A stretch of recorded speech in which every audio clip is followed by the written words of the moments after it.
Hello বন্ধুরা, কেমন আছো সবাই? আশা করি সবাই ভালো আছো। তো আজকের দিনটা একটুখানি স্পেশাল এই কারণ তোমরা দেখে বুঝতেই পারছো আজকে আমি এসেছি আমার শ্বশুরবাড়ি, মানে আমার জায়ের কাছে। আর এই কারণে স্পেশাল কারণ আজ আমার শ্বশুরের বার্থডে। তো শ্বশুরের বার্থডেটা একটু স্পেশাল করার জন্য আজকে আমরা সবাই এক জায়গায় হয়েছি শ্বশুরের বার্থডে সেলিব্রেট করব বলে। দেখতেই পাচ্ছ আমার মেয়েটা এখানে এসেছে, শুরু হয়ে গেছে ওর বদমাশি। আর আমার পুচকুটাকে আমি কোলে নিয়ে নিয়েছি। অনেক দিন পর পুচকুটার সাথে দেখা, খুব ভালো লাগছে ওকে নিয়ে আজকে কোলে। তো যাই হোক, আজকে দিনটা স্পেশাল করব বলে এখানে এসেছি ঠিকই, তবে আমার শ্বশুরের আজকে খুব ইচ্ছা যে উনি ভাপা ইলিশ খাবেন। ওনার ইচ্ছাটা অনেক দিন ধরেই ছিল, বাট আমার ওনাকে করে খাওয়ানো হচ্ছিল না, কারণ আসা হচ্ছিল না তাই। আর যা ভাপা ইলিশটা পারে না ঠিক, সেই জন্য ওয়েট করা হচ্ছিল যে কখন আমি আসবো আর ভাপা ইলিশটা করে ওনাকে খাওয়াবো। তো আজকে আমি খুব শখ করে ভাপা ইলিশ করেছি আমার শ্বশুরের জন্য। তো চলো তোমাদেরকে দেখাই, আর শ্বশুর খাওয়ার পরেই বলবে যে শ্বশুর কেমন হয়েছে আমার ভাপা ইলিশটা। তো দেখো আমার পুচকুটা বেশ আনন্দ পেয়েছে আমরা এসেছি সবাই তাই দেখে। ওকে নিয়ে আজকে আমার সারাটা দিন কেটে গেল। তো এখানে ইলিশ মাছ এনে রাখা হয়ে গেছে। আমি তাড়াতাড়ি করে এসে জামা কাপড় ছেড়ে একটু ব্রেকফাস্ট করলাম। আজকে ব্রেকফাস্টে আমার যা করেছিল লুচি, চানা মশলা আর পায়েস। তো খাওয়া দাওয়ার পরে মাছ ফাছ ধুয়ে আমি রেডি করতে বসে পড়লাম। দেখো ভাপা ইলিশে না আমি এই মাথা আর ল্যাঁচ ফ্যাঁচগুলো দেওয়া খুব একটা পছন্দ করি না। তো যার জন্য আমি পেটিগুলো নিয়ে নিয়েছি, আর এই কয়েকটা মাথা আর ল্যাঁচ ছিল, এটাতে কি করব বুঝতে পারলাম না। তাই যা বললো যে তুমি একটা কাজ করো, এটার একটুখানি ঝোল করে দাও, বেগুন দিয়ে একটু আলু দিয়ে করে দাও, তাই ওটা করছিলাম। তো ভাপা ইলিশের জন্য আমি মোটামুটি সব প্রিপারেশন করে নিয়েছি, দেখতেই পাচ্ছ তোমরা। কমপ্লিট হয়ে গেছে আমার, মোটামুটি রেডি সব। মশলা টশলা সব হয়ে গেছে। কড়াই আমি জল গরমও করে নিয়েছি। এবার আমি এটা বসিয়ে দেবো ভাপা ইলিশের জন্য। তারপর আমি এখানে মাছ ভাজছি। মাছটা ভাজা হয়ে গেলে আমি এই যে ধুয়ে কেটে রেখে দিয়েছি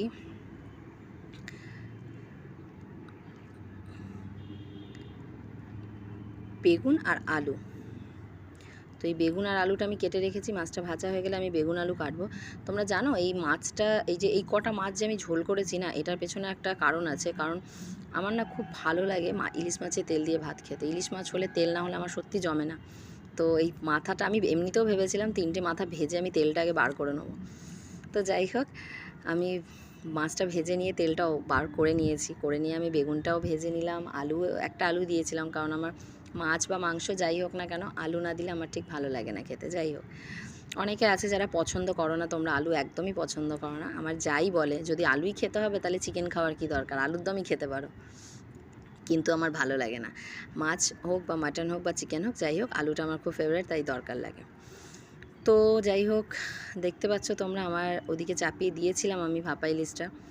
তো এখানে আমার ভাপা ইলিশটা কমপ্লিট হয়ে গেছে। দেখতে তো বেশ সুন্দর হয়েছে, তোমরাও দেখতে পাচ্ছ, দেখতে বেশ ভালো লাগছে। আর এদিকে আমি মাছটা ভাজা হয়ে গেছে। ভাজা হওয়ার পরে আমি মশলাটা একটু কষিয়ে নিয়ে ইলিশ মাছটাও করে নেবো। আর জানো তো আমার শ্বশুর ভাপা ইলিশ খেতে ভালোবাসে ঠিকই, কিন্তু ওনার আবার একটু ঝোল না হলে খাবার মানে ভাত উনি শুকনো ভাত উনি খেতেও পারেন না। তো বিকেলবেলা আরও অনেক প্রোগ্রাম রয়েছে, যার জন্য দুপুরে রান্নাটা শুধু এটুকুই হয়েছে, ইলিশ মাছটাই হয়েছে শুধু।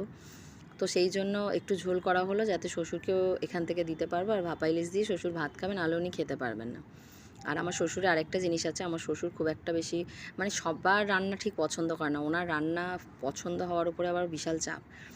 খুব ভালো করে রান্না না করলে ওনার ঠিক পছন্দ হয় না। তো একটু ঝোল ওনার জন্য করা হয়েছে যাতে উনি খেতে পারেন ভাতটা। তো ভাপা ইলিশ আর মাছের এই ঝোলটা আমার কমপ্লিট হয়ে গেছে। তো আমি এবার একটু পরে শ্বশুরকে জিজ্ঞেস করে নেবো ওনার খাবেন কি না, তারপর আমি ওনাকে খেতে দিয়ে দেবো। আজকে ওনার দিন, তো আজকে যেন ওনার খুব ভালো লাগে আমার রান্না, আর আজকে দিনটা আমরা যেভাবে সেলিব্রেট করবো যেন ওনার খুব ভালো লাগে, এই আশাতেই আমরা সব কিছু প্ল্যানিং করেছি, খুব শখ করে আর কি। তো তোমরা দেখতেই পাচ্ছ আমার মাছটা মোটামুটি কমপ্লিট হয়ে গেছে। একটুখানি ফুটে গেলে আমি নামিয়ে দিচ্ছি। নামিয়ে দিয়ে আমি চলে যাব শ্বশুরকে জিজ্ঞেস করতে যে শ্বশুরমশাই খাবেন কি না, তারপর আমি ওনাকে খাবারটা দিয়ে দেবো।